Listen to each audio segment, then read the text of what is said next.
ময়মনসিংহ কারাগার হতে হত্যা মামলার 3 জন পলাতক আসামি সিবিএসই র্যাব 14 ময়মনসিংহ কর্তৃক গ্রেপ্তার। রাষ্ট্রের যে কোনো সংকটময় মুহূর্তে র্যাব সর্বোচ্চ জনস্থা এবং জননিরাপত্তা অসামান্য অবদান রেখে চলেছে। তারই ধারাবাহিকতায় আইন শৃঙ্খলা রক্ষাকারী এলিট বাহিনী র্যাব 14 ময়মনসিংহের অধিক্ষেত্রে সংগঠিত স্পর্শগত বিষয়সমূহকে সর্বোচ্চ গুরুত্ব দিয়ে আমরা আসামি গ্রেপ্তার করে থাকি।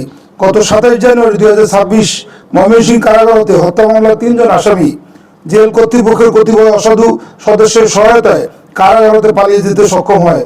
পলাতক বন্দীগণ হলেন আনিস মিয়া, রাশিদুল ইসলাম এবং জাকিরুল ইসলাম, সর্ববিধা হযরত আলী, মধ্য তারাটি, পশ্চিম পাড়া থানা, তারাকান্দা, জেলা ময়মনসিংহ।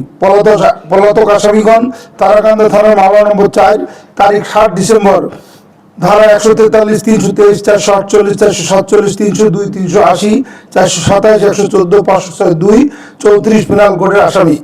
গত 23 জানুয়ারি র্যাব তাদেরকে গ্রেপ্তারপূর্বক থানার মাধ্যমে আদালতে সোপর্দ করেন। তারা পরস্পর যোগ সাজশে কারাগার হতে 27 জানুয়ারি 2026 পালিয়ে যেতে সক্ষম হয়। পরবর্তীতে র্যাব 14 ময়মনসিংহের বিষয়টি নজরে এলে র্যাব 14 সিবিসি 3 টাঙ্গাইলের দুই চৌকস দল গত 29 জানুয়ারি 2026 তারিখ রাতে টাঙ্গাইল হতে তাদেরকে গ্রেপ্তার করতে সক্ষম হয়। পরবর্তী হস্তান্তর প্রক্রিয়াধীন রয়েছে।